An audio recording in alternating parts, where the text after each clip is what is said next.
Do you know that 24 people from this YouTube channel were shortlisted for the Chevening interviews in the last intake? And half of them either got the scholarship or ended up in the waiting list. So as the new application season opens, I'm here once again to give you guidance on how to win the scholarship. In the description box of this video, I posted a link of the videos of the materials we used last year that led to the emergence of 24 shortlisted people from this YouTube channel. The link is about how to write the Chevening essays. Of course, you probably heard of the essays, the leadership essay, the networking essay, why study in the UK essay, and career plan essay. So these videos will show you step-by-step guidance on how to write these essays, how to structure your paragraphs, how to structure your ideas in this Chevening application. So if you've not seen that video, probably after now, check it out. That was the video that actually led to the emergence of 24 people. Can you beat that? 24 candidates, probably more, because these are just the ones that came back to say, hey Victor, thanks for your videos. They helped me get this Chevening interview, and half of them proceeded to either get the scholarship or got on the reserve list. So you'll be checking out the link in the description box of this video. However, I have more tips apart from the tips I've already given in the videos I linked below. I have more tips, especially 5 important tips you have to consider why even writing the essays, why gunning for the scholarship. And tip number 1 is that this scholarship is about post-study work experience. So it is calling for those who have post-study work experience, not those who just graduated from the university. So it gives the early career professionals or mid-level career professionals the opportunity to come and probably polish their skills, so in order to return to work. So if you're a new graduate, you have 2 options if you're interested in the Chevening scholarship. Number 1 is to either wait till you have a minimum of 2 years work experience, or look for other scholarships like the sister scholarship, the Commonwealth scholarship.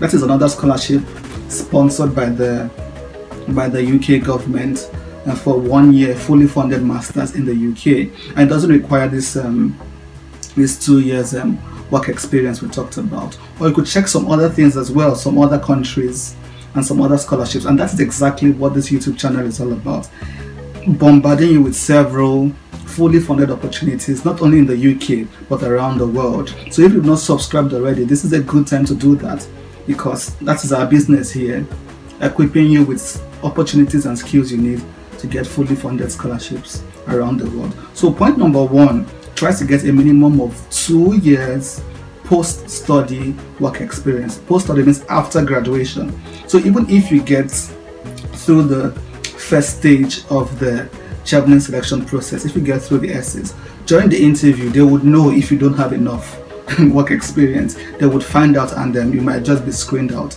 To avoid that disappointment, I think you should try to get enough experience first before you apply.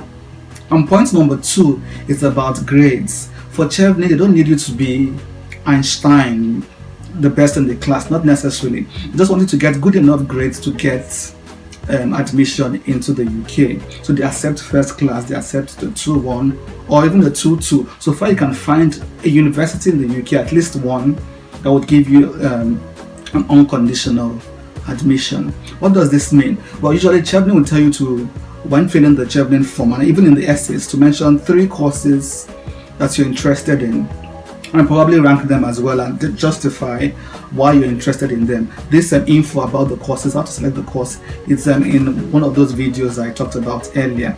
The link I posted in the description box.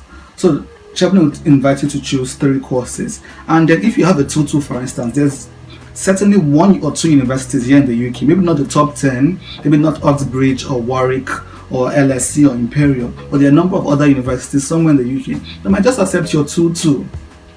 And if you have enough work experience, as we talked about earlier, that might just give you an urge, give you an extra booster, even though you have just an average result. So it doesn't matter the result you have, with a good work experience you can get a scholarship. And number 3 is about the courses I talked about. Try to apply on time. So this year, for a number of people who got in, that's after the interviews, they were shortlisted for the scholarship. They were then invited to present at least one unconditional admission. That's an admission from a UK university where you fulfilled all the requirements. And I had 1 or 2 people who were running about because they've not gotten their unconditional admission, and they had a very short deadline. So you're advised to start applying to the universities early as well, because this is a 2-phased application system, and you can do them simultaneously. As you're applying to Chevening, as you're preparing the essays for Chevening, also start looking for universities and start applying to the universities. So you already have at least one unconditional offer in hand while pursuing your Chevening application. I think it's very important. Try to get at least one unconditional offer early on in the stage. As early as February, March, I think you should have an unconditional offer already. Then point number, I think it's 4 now. It's about patience. Usually it takes a while. This Chevening application process takes a while to come to culmination. So it starts now in August. I think this year, 2021, it starts August 3rd, and from here people get screened, and then probably early next year invited to the interview, and then the results of the interview released, I think, in June next year. So it takes a while. So what does it mean? I think you should not put all your eggs into one basket. Look for other opportunities, look for other things to keep you distracted, look for other funded opportunities. I talked about the Commonwealth Scholarship just a few minutes ago. I think that is another excellent opportunity for those interested in studying in the UK. And by the way, 27 people, this is not an exaggeration by the way, 27 people from this channel got the Commonwealth Shared Scholarship this year. 27 people. Can you beat that? So we got into top universities like Oxford, Cambridge, Warwick, LSE, King's College, to mention but a few. So we also have resources here on this channel. If you check through, there's also a playlist here on this channel for the Commonwealth Shared Scholarship, how to answer the essay questions there. So look around, there's several opportunities. Do not just put all your eggs into one basket. And yeah, I think those are the points I have. I think I've mentioned the issue of work experience. I've mentioned the issue of grades does not really matter. So far you get like an average grade. I've talked about to apply, the reason why you have to apply on time. I've talked about patience, why you need to have patience in the application process. Okay, I think you need a 5th one, and it's about recommendation letters. Although you might not be told to submit recommendation letters earlier on in this stage, but you might just be required probably after the interview to select recommenders and to get quality recommendation letters. Please, the Chevening scholarship is the prestigious scholarship, and get big people, name drop. Probably you have the contact of your local government chairman, you have the contact of a CEO of a recognized company, of a NGO, popular people, because Chevening scholarship is a scholarship about networking, about career development, about those big things. Most Chevening alumni are maybe ministers, CEOs, and they want you to show that potential as well. So they'll be looking at the names you mention in your recommendation. That's just the fact. So try to connect with big people. Just try to build a relationship with them, and they could recommend you when the time comes. Usually after I think the recommendation is usually requested after the interview process. And that's it, guys. Remember to go to the description box, click on the link to take you to the videos that we used last year that got us 24 nominations. So we expect to increase the number in this new intake. Let's get to 50, why not 100? And then the last intake, we had people from all over the world. We had shortlisted candidates from Latin America, from Africa, from Asia, from the Middle East, everywhere, guys, everywhere. So join the winning team. If you've not subscribed, do that now. And then that's it from me for the Chevening scholarship. Probably in the future video, I'll be probably addressing 1 or 2 questions or matters arising from the application process.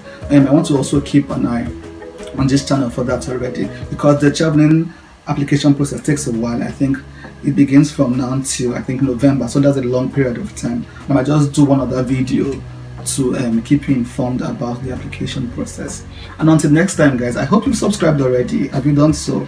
Very good. So I'll see you in the next video. Until next time, see you at the top. Bye bye for now.